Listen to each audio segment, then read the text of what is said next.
এমন কিছু পাপ রয়েছে যে পাপগুলোর শাস্তি আল্লাহ তাআলা দিতে দেরি করেন না, অর্থাৎ আপনার জীবন দশায়।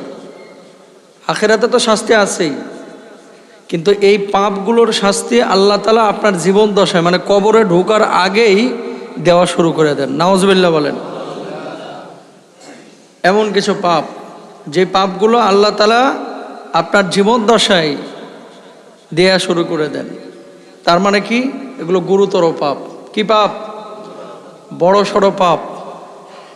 আমি খেয়াল করে দেখলাম যে রাসূল আকরাম সাল্লাল্লাহু আলাইহি ওয়াসাল্লামের যে হাদিস, এই পাপগুলো আজকে সমাজের রন্ধ্রে রন্ধ্রে, সামাজিক জীবনে, পারিবারিক জীবনে, রাজনৈতিক জীবনে, রাষ্ট্রীয় জীবনে, আপনি ব্যবসা বাণিজ্যের ক্ষেত্রে বলুন, মুআমালাত মুআশারাত, সর্বক্ষেত্রে ছড়িয়ে পড়েছে। এই পাপগুলো সম্পর্কে আমাদের সচেতন হওয়া দরকার ভাই। আমরা অনেক সময় আখিরাতের শাস্তিকে শাস্তি মনে করি না, কিন্তু দুনিয়াতে নগদে যে শাস্তিটা আমরা পাই, এই শাস্তিটাকে আমরা মুখ্য শাস্তি মনে করি, যে পিঠায় পুড়ায় আল্লাহ তাআলা একদিন না একদিন তো ছাইরেই দিবে। আছে না এরকম? কিন্তু দুনিয়ার চাইতে আল্লাহ তাআলার শাস্তি, আখিরাতের শাস্তি, এটা মারাত্মক হবে। মারাত্মক। কতটা মারাত্মক?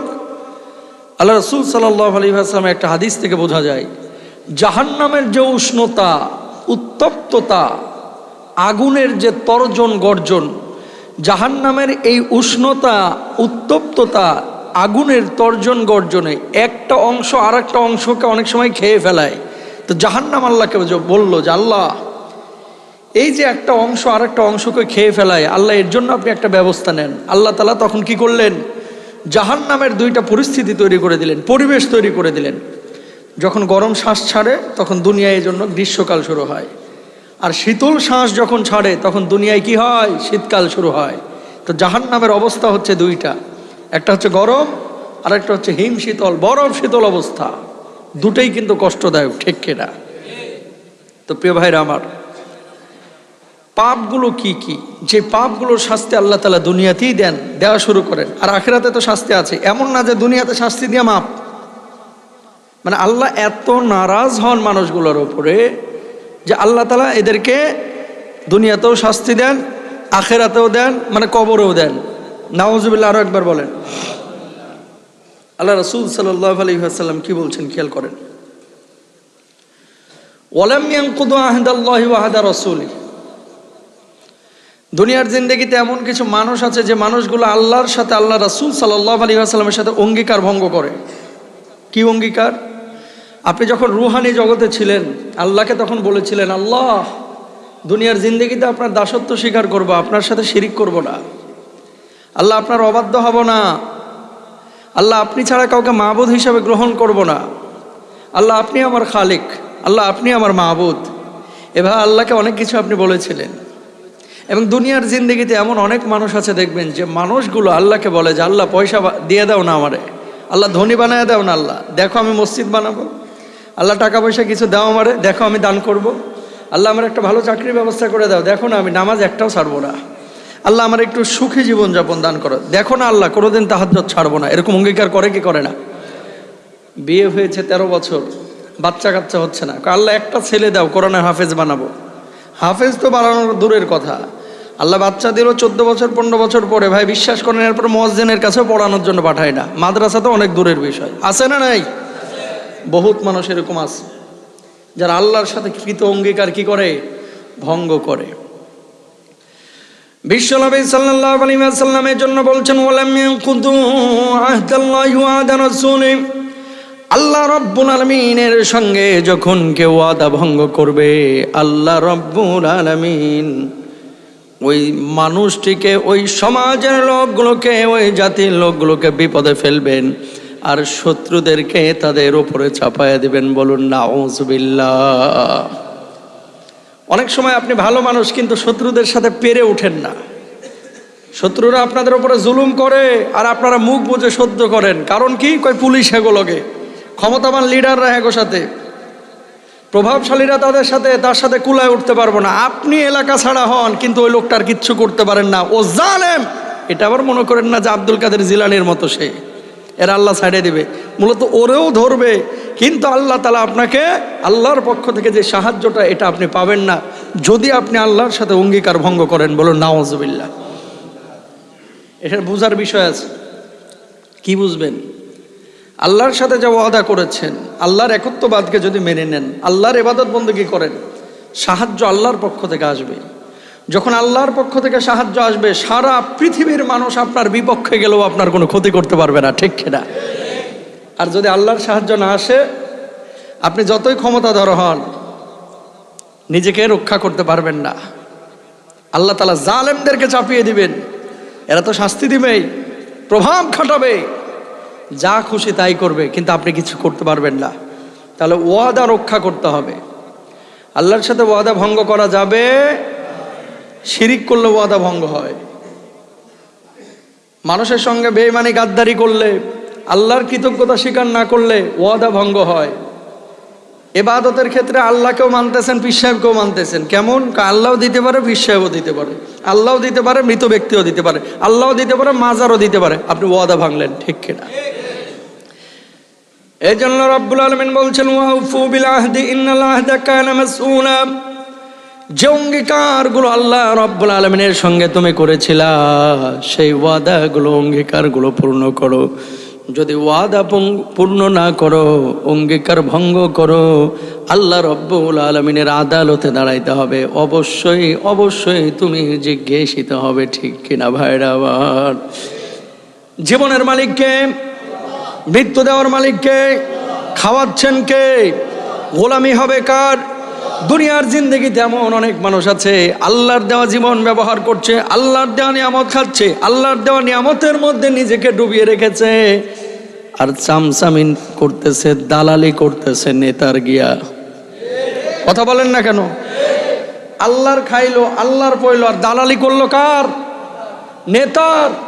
5 ওয়াক্ত নামাজের জন্য 45 মিনিট সময় বাইর করতে রাজি না, কিন্তু অনেক সময় এমনটা দেখা যায় যে ভোটের সময় 7 দিন 8 দিন এই জালেমটা নামাজ পড়ে নাই, খালি 2 কাপ চা আর প্রতিদিন 500টা টেহার লাগিয়া মনে করেন সারাক্ষণ ওই নেতার পেছনে দালালি করছে, ঠিক কিনা বলেন? তিতা লাগবে। এটা সাভারের কথা না, গোটা দুনিয়ার একই চিত্র। আরে গোলাম, তুই কেন বুঝিস না?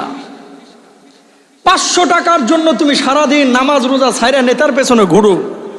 আমার আল্লাহ তোমার যে অক্সিজেনটা দেয়, একজন মানুষ দৈনিক গড়ে 1.4 কিউবিক মিটার অক্সিজেন গ্রহণ করে, যেটা বর্তমান বাজার মূল্য ডাক্তারদের হিসাব অনুসারে 24,000 টাকা। তার মানে তুমি আল্লাহর কাছ থেকে ফ্রি অক্সিজেন প্রতি মাসে নিচ্ছ 7 লক্ষ টাকার। 60 বছরের হায়াত পাইলে আল্লাহর কাছ থেকে তুমি ফ্রি অক্সিজেন ব্যবহার করেছো প্রায় 51,84,00,000 টাকার। আমি হিসাব করে দেখেছি, আল্লাহর কাছ থেকে প্রতিদিন ফ্রি অক্সিজেনে নিচ্ছ 24,000 টাকার। গোলামি দাসত্ব আল্লাহর করো না, গোলামি দাসত্ব করো নেতার। তোর কপালে ঝাঁটার বাড়ি। কথা বুঝতে পেরেছেন? এগুলো বুঝতে হবে। গোলামি দাসত্ব হবে একমাত্র আল্লাহ। হ্যাঁ, একজন মানুষকে আপনার ভালো লাগতে পারে, মানুষটাকে আপনি মহব্বত করে সময় দিতে পারেন, কিন্তু এর অর্থ এই না যে নামাজ কালাম ছাইড়া মিছিল করতেছেন, মিটিং করতেছেন, জোহরের আজান চলতেছে, আপনার কোনো খবর নাই। আপনার কোনো খবর নাই। কেমন মুসলমান আপনি? এটা মুসলমানের চরিত্র হতে পারে? 1 নাম্বার, আমরা আল্লাহর সাথে ওয়াদা যেটা করেছি মানবো, ইনশাল্লাহ বলেন। তাহলে ওয়াদা ভাঙলে দুনিয়াতে শাস্তি আছে, আর কিয়ামতে তো মনে হয় বিনা হিসাবে জান্নাত। পেদানি কিয়ামতেও আছে। 1 নাম্বার। 2 নাম্বার কি দেখেন? আল্লাহর বিধান ছাড়া যদি অন্য বিধান দিয়ে আপনি মানুষের মধ্যে কার্য ফয়সালা করেন, বিষয় ফয়সালা করেন, বিচার কাজ করেন, যে কোনো মামলা হামলা অপরাধের বিচার, এগুলো মুসলমানদের উচিত হচ্ছে আল্লাহর দেওয়া বিধান অনুযায়ী করা, মুসলমানের উচিত। যদি এখন আপনি করতে না পারেন, কিন্তু অন্তরে আপনার বিশ্বাস আছে যে আল্লাহ আমার সুযোগ থাকলে আপনি করবেন। আপনার বাড়িতে কি কোরআন দিয়ে আপনি বিচার করতে পারেন না? এখানে কি সরকার বাধা দিবে? ওমা কথা বলে না দেখি। বাড়িতে আপনার ভাইয়ের ছেলে আপনার মোবাইল চুরি করছে, বাড়িতে আপনার আরেক কি বলে প্রতিবেশী আপনার ঘর থেকে কিছু চাল চুরি করে নিয়েছে, এখন আপনি কি করবেন? এর হাত কেটে ফেলবেন? এটা তো আপনি পারবেন না। এটা রাষ্ট্রীয় আইনের একটা বিষয় আছে। রাষ্ট্রীয় আইনের প্রতি শ্রদ্ধাশীল হওয়া এটা আপনার জন্য আবশ্যক। কিন্তু কিন্তু কোরআনুল কারিমের বিধানগুলো যে সমস্ত রাষ্ট্রে ইসলামিক বিধান ফলো করা হয় সেখানে কি করে? চুরি করলে হাত কাটিয়ে দেয়, ধর্ষণ করলে শাস্তি দেয় ক্রস করে। তো এই ধরনের রাষ্ট্রে এই ধরনের বিষয়গুলো আসবে, কিন্তু কোরআনের মৌলিক যে বিধিবিধানগুলো এগুলো তো আপনি আপনার বাড়িতে বাস্তবায়ন করতে পারেন, পারেন কি পারেন না? যেমন পর্দাহীনতা, নামাজ, যাকাত, সম্পদ বন্টন। সরকারি আইন আছে একরকম, কিন্তু আপনি যদি আপনার বোনের হকটা বুঝিয়ে দেন, আপনি যদি আপনার ভাইয়ের হকটা বুঝিয়ে দেন, সরকারকে এসে আপনার বাড়া ভাতে ছাই ঢালবে যে তোর ভাইয়ের সম্পদ তুই কি লেগে দিলি, এই কথা কি বলবে? বলবে না। তো কোরআনুল কারিমের যে আনুষঙ্গিক বিধিবিধানগুলো আল্লাহ দিয়েছে, এই বিধিবিধানগুলো যদি কেউ বাস্তবায়ন না করে, আল্লাহ সুবহানাহু ওয়া তাআলা কি করবেন? আল্লাহ সুবহানাহু ওয়া তাআলা তাদের মধ্যে দারিদ্রতার বিস্তার ঘটিয়ে দেবেন। টাকা কামাইবেন অনেক, কিন্তু বরকত আসবে না। নিয়ে আসবেন 60,000 টাকা প্রতি মাসে, কিন্তু দেখবেন নুন আনতে পান্তা ফুরাইয়া যাইতেছে। আনবেন টাকা কাড়ি কাড়ি, কিন্তু ওই টাকার মধ্যে বরকত থাকবে। এই জন্য বিশ্বনবী সাল্লাল্লাহু আলাইহি ওয়াসাল্লাম বলছেন, ওয়ামা লাম তাহকুম আইম্মাতুহুম বিকিতাবিল্লাহ, আল্লাহ রাব্বুল আলামিনের বিধান অনুযায়ী যদি আপনি আপনার ফয়সালা না করেন, বিচার না করেন, আল্লাহ রাব্বুল আলামিন ওই জাতির উপরে দারিদ্রতা দিয়ে দিবেন। বলুন নাউযুবিল্লাহ। দারিদ্রতা এটা কি কবরের বিষয় না দুনিয়ার? দুনিয়ার বিষয়। কবরের তো শাস্তি আছেই, আখিরাতে তো আছে, দুনিয়াতে আল্লাহ তাআলা এটা শুরু করা দিবেন। এই জন্য কোরআনের বিধান বাস্তবায়ন করব, বলেন ইনশাআল্লাহ। 3 নাম্বার, কোন জাতির মধ্যে যখন ব্যভিচার বিস্তার লাভ করবে তখন আল্লাহ তাআলা ওই জাতির উপরে মহামারী ছড়ায়া দিবে। নাউযুবিল্লাহ বলেন। বিশ্বনবী সাল্লাল্লাহু আলাইহি ওয়াসাল্লাম কি বলছেন খেয়াল করেন, লাম তাযহারিল ফাহিশাতু ফি কওমি কাত্তুন হাত্তা ইউলিনু বিহা ইল্লা ফাশা ফীহিমুত তাউন। আল্লাহ নবী সাল্লাল্লাহু আলাইহি ওয়াসাল্লাম বললেন, কোন জাতির মধ্যে যখন অশ্লীলতা ছড়িয়ে পড়বে, জিনা ব্যভিচার ছড়িয়ে পড়বে, পর্দাহীনতা ছড়িয়ে পড়বে, আল্লাহ রাব্বুল আলামিন ওই জাতির মধ্যে এমন নিত্য নতুন রোগ দিবেন যে রোগগুলো খুঁজে পাবেন না, ডাক্তাররা ধরতে পারবে না, দুনিয়ার মানুষ সেই রোগগুলো থেকে আপনাকে বাঁচাইতে পারবে না। আবার এই রোগগুলো গোটা দুনিয়াকে মেসাকার করে ফেলবে। এজ লাইক কয়েকদিন আগে আপনারা দেখেছেন একটা রোগ আসছিল, দেখা যায় না, ধরা যায় না, ছোঁয়া যায় না, কিন্তু বিশ্বকে একেবারে মেসাকার করে দিয়ে গেছে, ঠিক কিনা? রোগটার নাম কি? চুপ করে বসে রয়েছে, জানে না এগুলো। আপনারা কি আসমানে গেছিলেন, চাঁদের দেশে গেছিলেন নাকি? আরে কি রোগ? রোগটা কি? আমরা কোয়া লাগবে না, আপনারাই কইলেন। দেখা যায়, ধরা যায়, গুলি করে মারিয়া যায়, যায় না, বোম মারাও এটারে মারিয়া ফেলা যায় না। এগুলো কেন? অশ্লীলতা বাড়ছে না কমছে? এবার আপনারাই করেন। বাড়ছে। এ মোবাইল শরীফ যেদিন থেকে আবিষ্কার হয়েছে এদিন থেকে অশ্লীলতা বাড়ছে না কমছে? আগে অশ্লীল কাজ করার জন্য মানুষ সিনেমা হলে যাইতো, নির্দিষ্ট জায়গায় যাইতো, আর এখন অশ্লীলতার জন্য মানুষ মোবাইল নিয়ে কম্বলের নিচে ঢুকে। কারণ খুললেই সব আছে, লাল নীল কালা হলুদ যা আছে সব। কথা কন না কেন? ওয়াজ শুনবেন মোবাইলে, কোরআন তেলাওয়াত শুনবেন, ইসলামিক সঙ্গীত শুনবেন, অন্তরটা ফ্রেশ হবে। আর সারাক্ষণ যদি মমতাজের গান শোনেন অন্তরে কলুষতা আসবে, ঠিক কিনা? হারাম কোনো জিনিস আমরা দেখব না, ইনশাল্লাহ বলেন। জেনা ব্যভিচার বিশ্বনবী বলছেন যখন বাড়বে আল্লাহ তাআলা এরকম নিত্য নতুন রোগ দিবে। আপনি মাথা ব্যথায় ঘুমাইতে পারেন না, বঙ্গবন্ধু মেডিকেলে গেলেন, রোগ ধরা পড়ে না। পেটের ব্যথায় ঘুমাইতে পারতেছেন না, ভারত দেখাইলেন, মাদ্রাজে দেখাইলেন, থাইল্যান্ডে, সিঙ্গাপুরে দেখাইলেন, কেউ রোগ ধরতে পারতেছে না। কিন্তু মাগার আপনি ব্যথায় ঘুমাইতে পারেন না কেন? অদৃশ্য রোগের সংখ্যা কিন্তু বেড়ে গেছে ভাই। যারা সাফারার তারা জানে কোত্থেকে আসতেছে এগুলা। অশ্লীলতা জেনা বাড়তেছে, আল্লাহ একেবারে চাপায়া দিচ্ছে, ঠিক কিনা? এই জন্য অশ্লীলতা জেনা আগে বন্ধ করতে হবে, ইনশাল্লাহ কন। এগুলো ঘন্টার পর ঘন্টা আলোচনা করা যায় বিশ্লেষণ করলে, কিন্তু সংক্ষিপ্ত সময় আমি অল্প অল্প করে বলে দিচ্ছি। এরপর আল্লাহ নবী সাল্লাল্লাহু আলাইহি ওয়াসাল্লাম নিজেই বলেছেন, ওয়ালাম ইয়ানকুসুল মিকিয়াল ওয়াল মিজান ইল্লা উখযু বিসসিনিন ওয়া শিদ্দাতিল মাউনাতি ওয়া জাওরিস সুলতানি আলাইহিম। আল্লাহ নবী সাল্লাল্লাহু আলাইহি ওয়াসাল্লাম বললেন, কোন জনপদের মানুষ যখন ওজনে কম দিবে, মাপে কম দিবে, আল্লাহ রাব্বুল আলামিন ওই জাতির মধ্যে দুর্ভিক্ষ দিয়ে দিবেন। বলুন নাউযুবিল্লাহ।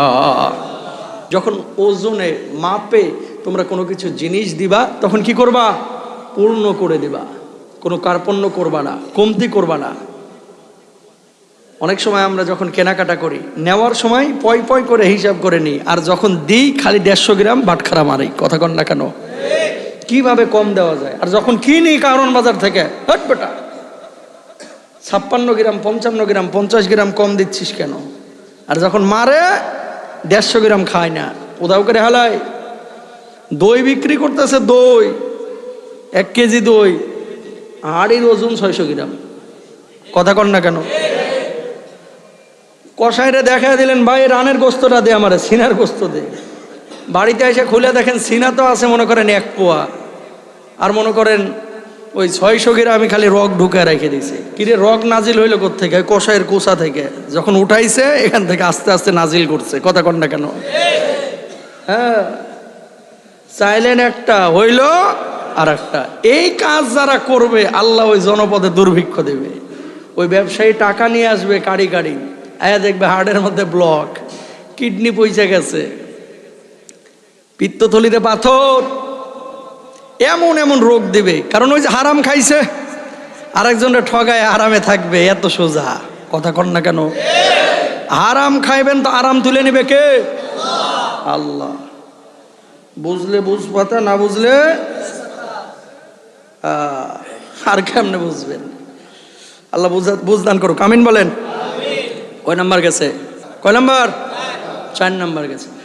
5 নাম্বার, আল্লাহ নবী বিশ্বনবী সাল্লাল্লাহু আলাইহি ওয়াসাল্লাম বলছেন, ওয়ালাম ইয়ামনাউ যাকাত আমওয়ালিহিম, যে মানুষগুলো যাকাত আদায় করবে না, ইল্লা মুনিউল কাতরা মিনাস সামা, আল্লাহর নবী বিশ্বনবী সাল্লাল্লাহু আলাইহি ওয়াসাল্লাম বলছেন, কোন জনপদের মুসলমান যদি যাকাত আদায় না করে, আল্লাহ রাব্বুল আলামিন আসমানের বৃষ্টি বন্ধ করে দিবেন।